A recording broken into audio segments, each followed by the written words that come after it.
Hello everyone, welcome to this presentation entitled Understanding MOSFET Parasitic Capacitance Characteristics. This is the outline of this presentation. We will see the introduction, then we will show how to measure MOSFET parasitic capacitances by simulation. We will show some simulation results obtained from Qspice. And finally, we will show a comparison with different manufacturers' datasheets. Here we have the MOSFET model, including the different parasitic capacitances. We have the capacitance between the gate and the source, the capacitance between the gate and the drain, and finally the capacitance between the drain and the source. And here on the right we have the typical characteristics provided by the manufacturers. Here we have the capacitance on the y-axis, and on the x-axis we have the DC voltage between drain and source. And usually the manufacturers provide us with these capacitances: the input capacitance, the output capacitance, and the reverse transfer capacitance. Here we have the equivalencies. The input capacitance is the addition of the capacitance between the gate and the source plus the capacitance between the gate and the drain. The output capacitance is the addition of this capacitance between the drain and the source and the capacitance between the gate and the drain. And finally, the reverse transfer capacitance is the capacitance between the gate and the drain. This is also known as the Miller capacitance. However, if we compare the same MOSFET with the same part number but different manufacturers, as we are showing here, we can see that the characteristics can be very different. For example, here for this transistor, the input capacitance at 5 volts is this value, which is around 1.3 nanofarads, while here at 5 volts the value is 1.75 nanofarads. So if we look at other values, for example, the output capacitance here at this point for 10 volts is like 750, but here at 10 volts is only 300. So we can see that there is a lot of difference between the characteristics of the transistors, even with the same part number, but for different manufacturers. So if we want to compare the actual results with the simulation results using our transistor in our simulator, for example in Qspice, then we need to be sure that the model that we are using in Qspice corresponds to the behavior of the actual transistor that we are using. So in this video we are going to see how to obtain these characteristics from simulation. But before doing this, let's see first what exactly are these parasitic capacitances. It's important to know that they are small signal capacitances. And this is the reason of the subscript SS used in the symbols employed for these capacitances by the manufacturers. This is because nonlinear capacitances are characterized by their small signal capacitance. This small signal capacitance is a function of the voltage that we have across the capacitor at any time. So at a given instant we have a voltage across the capacitor, we have a stored charge in the capacitor. So what we can say is that the increment that we are going to have in the charge stored by the capacitor is the small signal capacitance times the increment in the voltage applied to the capacitor. If the capacitor is linear, then we have that the small signal capacitance is constant and independent of the voltage applied to the capacitor. So the charge as a function of the voltage in a linear capacitor is like this. The charge is at any instant proportional to the voltage applied to the capacitor, and the proportionality constant is the capacitance C. But in a non-linear capacitor, the relationship between the charge and the voltage is non-linear, for example, as shown here. And the slope of this curve at a given point is the small signal capacitance of the non-linear capacitor. Let's see now how to calculate the stored charge at a given voltage in a non-linear capacitor. We have this equation, as we have seen, and we only have to integrate to obtain the charge that we are going to have when the voltage across the capacitor goes from 0 to a given value. So we do this integral and we will get the charge. Here we have a representation to see this better. This is the small signal capacitance as the function of the voltage. So if we integrate from 0 to voltage V sub 0, we get this area here, which is the charge that we have injected into the capacitor. And comparing with a linear capacitance, in this case the capacitance is constant, independent of the voltage. So the charge is also the integral, is the area below this line. We can say that the small signal capacitance is constant, equal to the linear capacitance, and the charge is the capacitance times the voltage. And coming back to the non-linear capacitance, we can define what is known as the time-related capacitance, which is the ratio of the charge injected into the capacitor for a given value of the voltage. So it's the integral divided by the voltage. And it's known as the time-related capacitance because with this capacitance we will have the same charging or discharging time as for a linear capacitance of the same value. We can see this very quickly. Imagine that we are charging our capacitance with a constant current I from 0 to V sub 0 in a time from 0 to T sub 0, and we want to calculate this time. So this is the increment in the charge that we are going to have. As we have seen, the current is dq divided by dt is equal to I.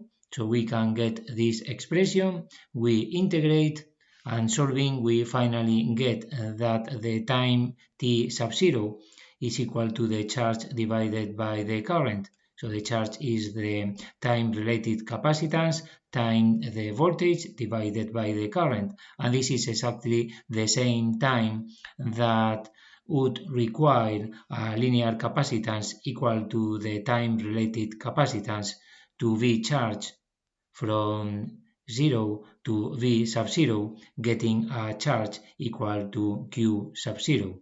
Now, another very important point when working with non-linear capacitances is the calculation of the stored energy that we are going to have in the capacitor at a given voltage. So for this we have again the equation that gives the increment in the charge for a given increment in the voltage. So we know that the increment in the energy is the voltage times the charge.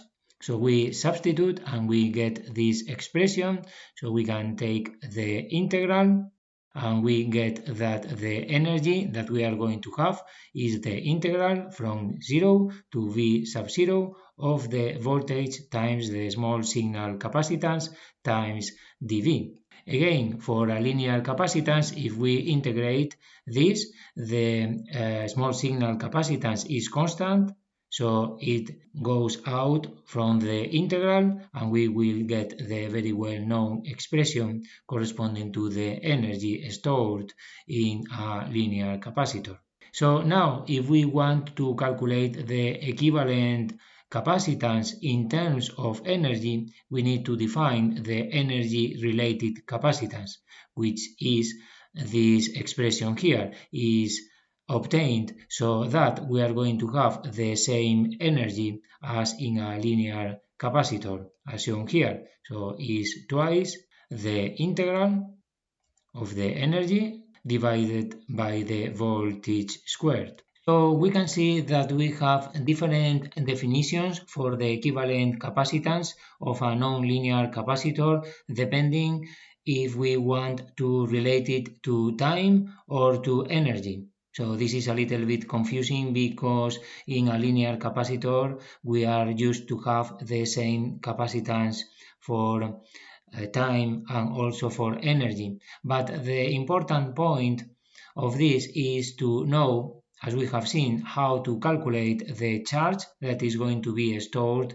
in a nonlinear capacitor and also the energy that we are going to have in the nonlinear capacitor. So let's see now how to measure the small signal capacitance of a nonlinear capacitor. Here we have our nonlinear capacitor, and what we are going to do is to apply a variable DC voltage across the capacitor and superpose to it a perturbation with a small voltage, sinusoidal small voltage at a given frequency.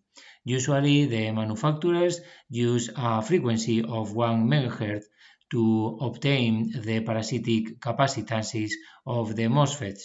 So here we have the waveforms, we have the DC voltage across the capacitor, we have the AC perturbation, here we have the AC signals, so we have the AC voltage, and we have a small current, also sinusoidal, circulating through the capacitor.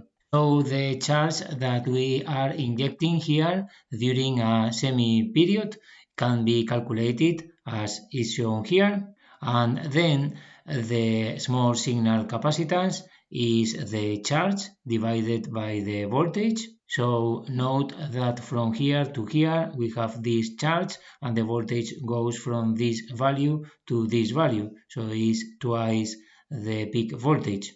So we substitute and we finally get this expression where the impedance Z sub Z is the peak voltage divided by the peak current.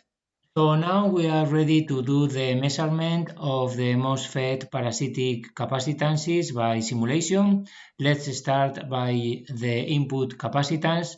What we are going to do is to add the perturbation on the gate of the transistor between the gate and the ground, the source.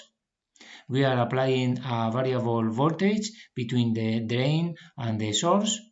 So the current is going to circulate both through the gate to source capacitor and also through the gate to drain capacitance. And the capacitance CDS is short-circuited by the DC voltage VDS, so there is no AC current circulating through CDS. This way, from the small signal voltage and the small signal current, we can get the input parasitic capacitance of the transistor. And note that this test is done keeping the DC voltage between the gate and the source equal to 0, which is usually the way the manufacturers provide their characteristics. Here we have the implementation of the simulation in Qspice. This is the circuit. Here we have the perturbation. We have used 0.2 volts. The frequency is 1 MHz. We are doing a dot step analysis, changing the DC voltage here from 0 to 50 volts in steps of 1 volt.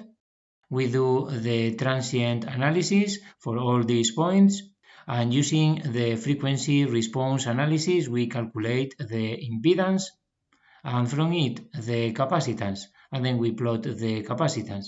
So here on the right we have the characteristic of capacitance versus voltage, which in this case corresponds to the input capacitance of the transistor. Now to get the output capacitance, what we are going to do is to short circuit the gate with the source, and then we will apply a variable DC voltage here across the drain and the source and superpose to it an AC voltage. So now the AC current is going to circulate through CDS and also through CGD. So we are getting the addition of these two capacitances, which is the output capacitance. So with the small signal variables, we can get the output capacitance of the transistor. And here we have the circuit in Qspice. obtain the output capacitance. So again, we are using this voltage source to superpose the AC signal to the DC voltage.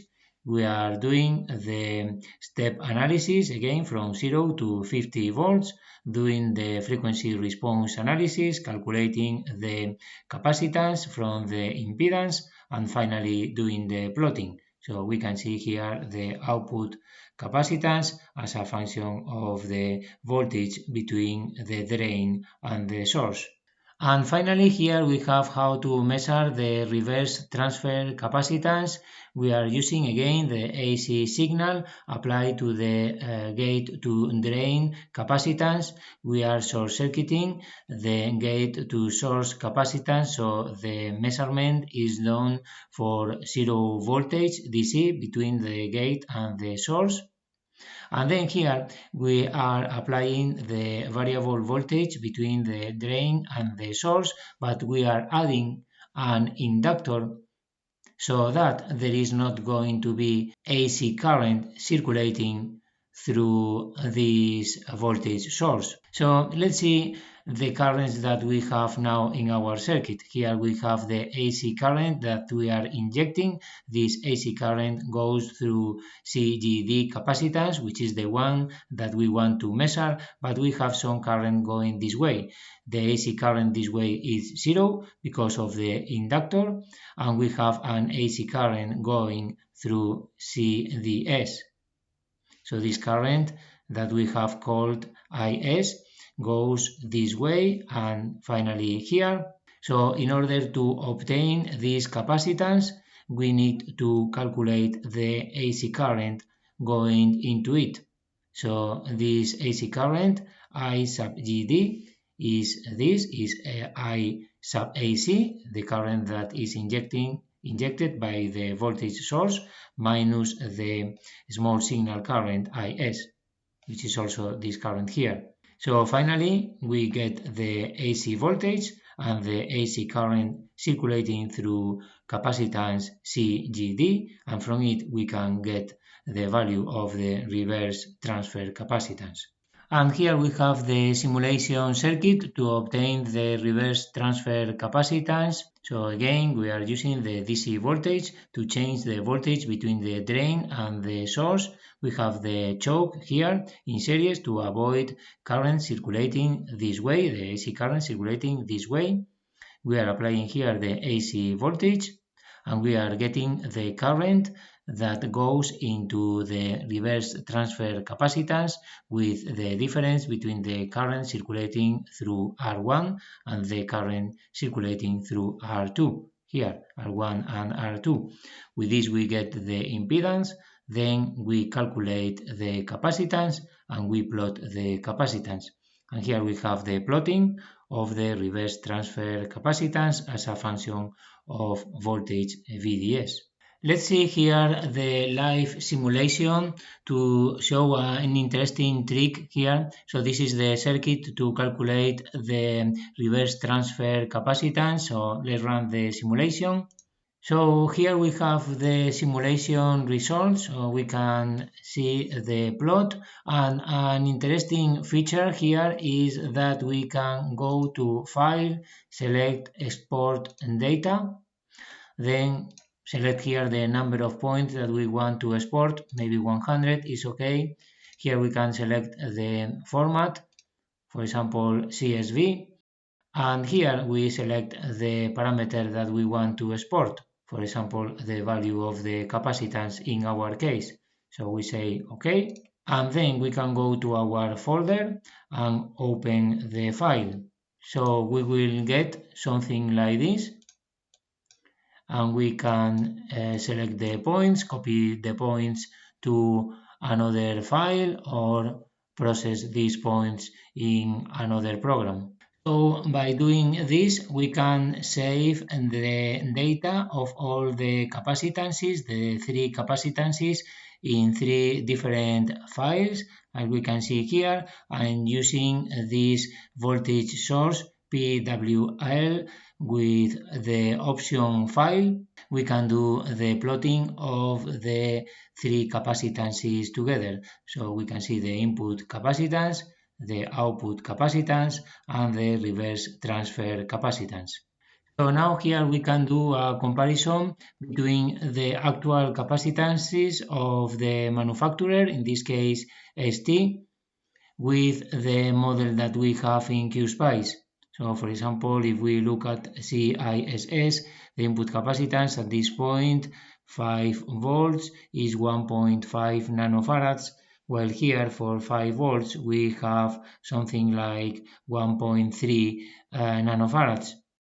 Maybe for this one, at this point, 10 volts, we have something like 0.4 nanofarads, and here we have 0.3 nanofarads for 10 volts. So we can see that there is not much difference. Here for 5 volts we have 0.3 nanofarads, but here for 5 volts for the reverse transfer capacitance is quite different. Here is something like 0.15 nanofarads.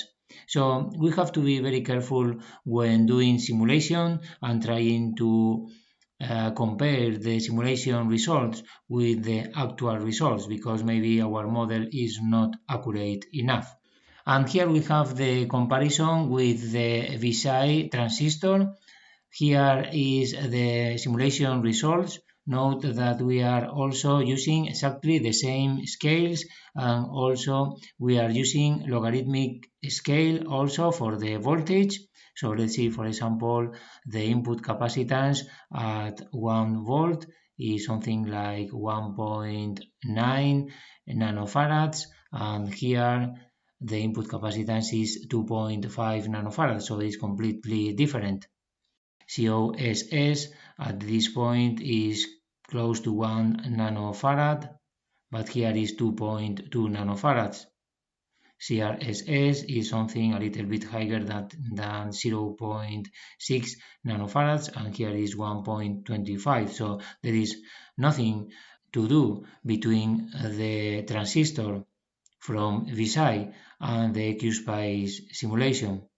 Finally, if we take a look at the Qspice model used for this transistor, we can see here the complete model, and it seems that these parameters here are related to the capacitances of the transistor. So maybe by adjusting these parameters, we can have a better accuracy in the modeling of the parasitic capacitances.